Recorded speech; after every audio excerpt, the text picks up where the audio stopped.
আমরা তানজিম সাকিবকে দেখলাম, তিনি আবার স্কোয়াডে ফিরেছেন, শেষ ম্যাচের স্কোয়াডে তাকে আমরা দেখতে পেয়েছি। এবং সৌম্য যদি থাকে তাহলে আমাদের 6 জন পেসার থাকছেন শেষ ম্যাচের জন্য স্কোয়াডে। তো আসলে চিটাগংয়ের উইকেটটা কেমন হতে পারে 6 জন পেসার? আমার কাছে মনে হয় যে চিটাগংয়ের উইকেটও যথেষ্ট স্পোর্টিং উইকেট হবে, কারণ তুলনামূলক সবসময় মিরপুরের চেয়ে চিটাগংয়ের উইকেটই বেটার হয়।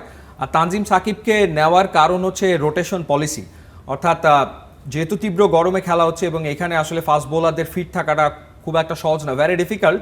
সো এই কারণেই হচ্ছে বাংলাদেশের টিম ম্যানেজমেন্ট ঘুরিয়ে ঘুরিয়ে সব ফাস্ট বোলারদেরকে খেলানোর যে পরিকল্পনা করেছে, রেস্ট দিয়ে দিয়ে প্রত্যেক ফাস্ট বোলারকে খেলানো। নাইদ রানা দুর্দান্ত করছে, কিন্তু ডেফিনেটলি নাইদ রানাকে ব্যবহারের ক্ষেত্রে আপনাকে সতর্ক হতে হবে, কারণ আপনি টানা যদি খেলিয়ে যান তাহলে যে কোনো মুহূর্তে একটা বড় ইনজুরিতে নাইদ রানা পড়ে যেতে পারে, এবং নাইদ রানা ইনজুরিতে পড়ে গেলে তখন দেখা যাবে যে আপনি যখন এই ওয়ার্ল্ড কাপ প্ল্যান করছেন তখন নাইদ রানা সার্ভিস আপনি পাবেন না। সো এই কারণে আপনাকে সবাইকে ঘুরিয়ে ঘুরিয়ে খেলাতে হবে।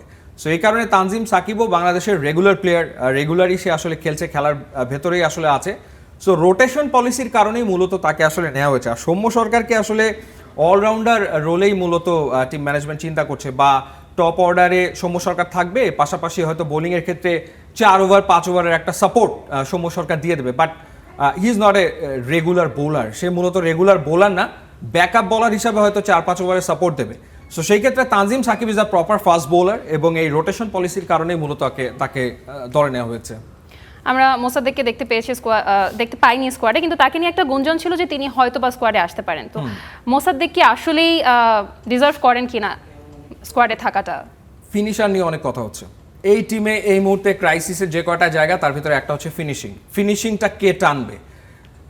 প্রথম ম্যাচটা আমরা হারলাম যখন আফিফ হোসেন ধ্রুব এবং মেহেদী হাসান মিরাজ তারা ক্রিজে ছিল, তারা একটা পার্টনারশিপ করছিল, কিন্তু সেটা হয়নি, ইট ডিডন্ট ক্লিক, এবং ফিনিশিংটা না হওয়ার কারণে বাংলাদেশ প্রথম ম্যাচটা হেরেছে। ওই ম্যাচটা বাংলাদেশের জেতার কথা ছিল এবং আজকে বাংলাদেশের সিরিজ জিতে যাওয়ার কথা, কিন্তু সেটা কেন হলো না?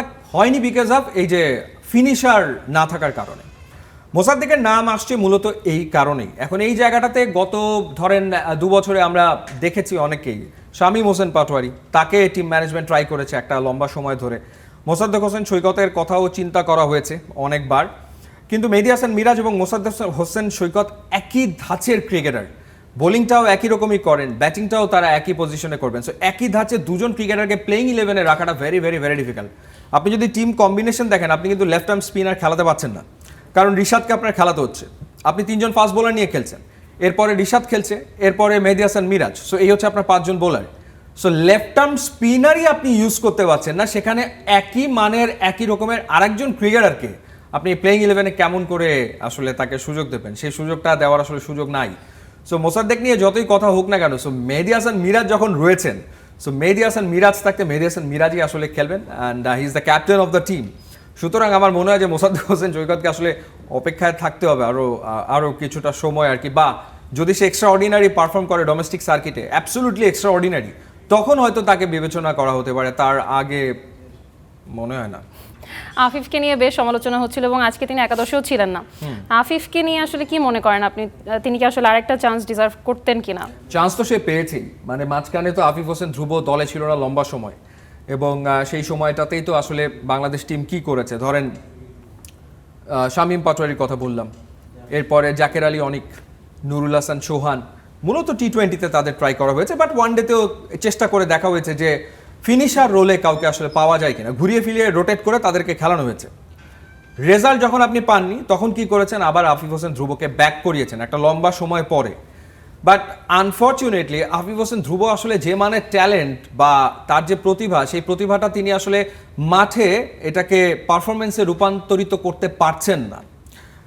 কোনো সন্দেহ নেই আফিফ জেনুইন ট্যালেন্ট, আফিফ খুবই ভালো ক্রিকেটার, বাট আমার মনে হয় যে পারফরমেন্সটা তিনি করতে পারছেন না। তো সেই কারণে তাকে নিয়ে আবারও সমালোচনা হয়েছে, এবং স্পেশালি লাস্ট ম্যাচ যেখানে তিনি প্রচুর বল আসলে ওয়েস্ট করে ফেলেছেন, বল নষ্ট করেছেন, যখন আসলে আপনি মানে আপনার আস্কিং রান রেট উপরের দিকে উঠে যাচ্ছে, সেই সময়টাতে আপনি এত বল নষ্ট করে ফেলেছেন, যার কারণে বাংলাদেশকে ম্যাচটা হারতে হয়েছে। সো এই কারণেই ক্রিটিসিজমটা আসলে হয়েছে। সো দেন এগেন, যেহেতু কাউকে পাওয়া যাচ্ছে না, সুতরাং যারা অপশন আছে তাদেরকেই ঘুরিয়ে ফিরিয়ে সুযোগ দিতে হবে। So I am pretty sure যে এখানে যদি কেউ পারফর্ম না করে, আবারও সেই শামীম পাটোয়ারিকে দিয়ে চেষ্টা করা হবে, আবারও হয়তো বা জাকের আলী অনিক কিংবা নুরুল হাসান সোহানকে দিয়ে চেষ্টা করা হবে, কিংবা আবারও হয়তো আফিফকেই সুযোগ দেওয়া হবে, কারণ আপনার হাতে আর অপশন নাই।